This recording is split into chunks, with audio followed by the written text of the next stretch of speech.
writing class about courage. No. Good guess. If courage was a human being, he'd be ugly. Courage would be obscene. He'd burn your ex-lover's letters without permission, and instead of passing you the dinner rolls, courage helps himself. You say God, and courage says who? He's inattentive, thick-necked, ham-fisted, and patronizing. Courage's face turns red when you say, give me some air.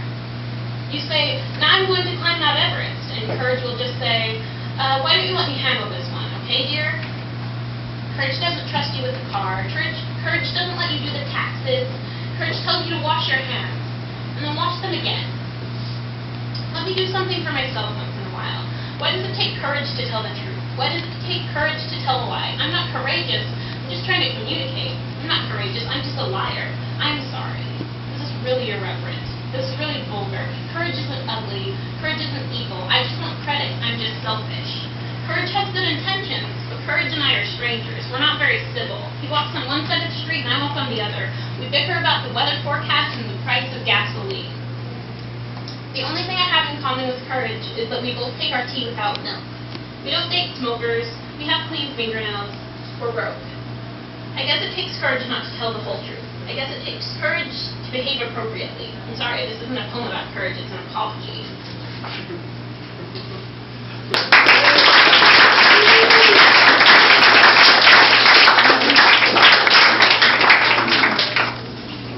I have more time than I thought. So this one is really old.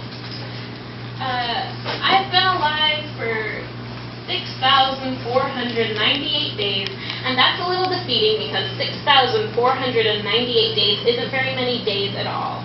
I haven't even made a dent in this world yet, but I've got time. But what if I don't? I don't want to spend my life walking on my hands. I don't want to spend my life lying over the internet because it helps me sleep at night. Look at me. Look at me. I've got a lot of blood on my hands for someone so young and fair-skinned. This is about telling the truth. One hand on the Bible, one hand in the cookie jar. I'm horrible at accepting change. I'm afraid of everything at least a little bit. I'm half convinced that I made you up. It's funny to me that I'm so used to hearing you say my name. I don't know about love, but I sure like the sound my heart makes. Okay, maybe this isn't about telling the truth. Maybe it's more about skipping around the truth and pickpocketing it for all its spare change because I can, and because it's about being so obvious that I condemn myself. This is about you. And you. And you. Let me lay you down in wet cement. Let me throw you hissing hot into water so that I set you in stone. I don't want to feel malleable, you know? I don't want to feel like fingerprints could change me. I'm not wet clay. I'm skin and blood, and I'm dying to know your middle name. I'm not going to be glass. Or if I'm going to be glass, I at least want to be bulletproof. You've torn the crust off far too many goodbyes. And I might be the one with a short attention span, but you're the one who never remembers your lines. I care about the weather forecast, you know? I care about wiping my feet at the door. You better be ready for a whole lot of the silent treatment. Because if my middle name is let me in, then your middle name is look but don't touch. And I obey the rules.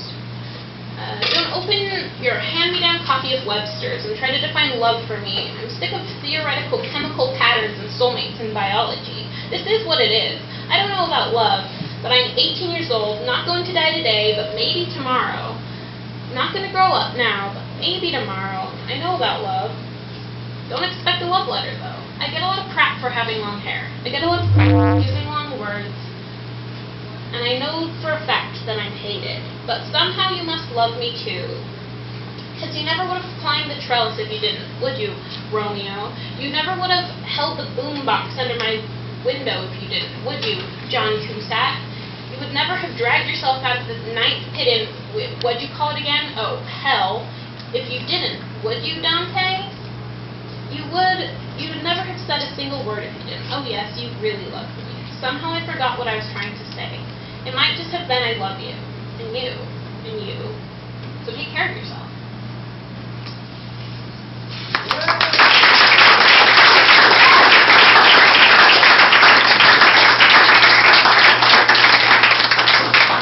Technically I have one more, but...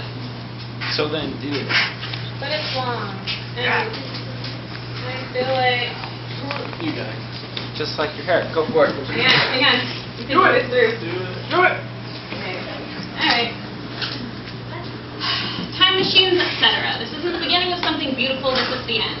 Standing ovation. Encore. Sometimes in the winter you forget about what summer looks like. There are chalk outlines on the cement where the people inside them just get up and walk away. The sky looks light. And some things are glued together shoddily, but with very good intention. I don't think God meant for the human heart to crumble so easily. We're a mass-produced flaw, good to look at, but shipped with a label that says damaged goods. Do you wonder what we have instead of wings? We have crowbars and kite strings and multivitamins, and the secret that is pressed in the bread box is that God is a little jealous of our beautiful hair and our way with words. He must have said, yeah, this is where I'll leave the rest of the gods, because looking back, God shouldn't have given us such beautiful crowbar wings, but he took the car and he ran out of gas. The thing I've noticed about people is that they know a lot about circles, but not much at all about straight lines. Try to get from point A to point B. I bet you can't.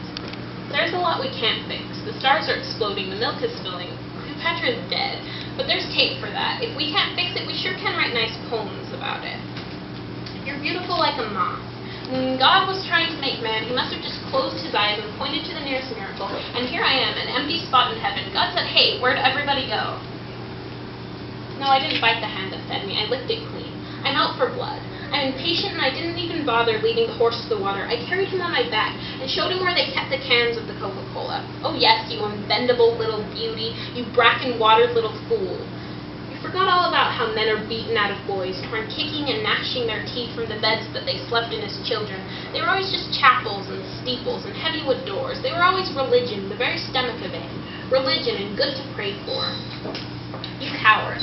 Bloodied from the wars your father taught you to fight in, worshipped by the school children whose scraped knees you spat upon, get up.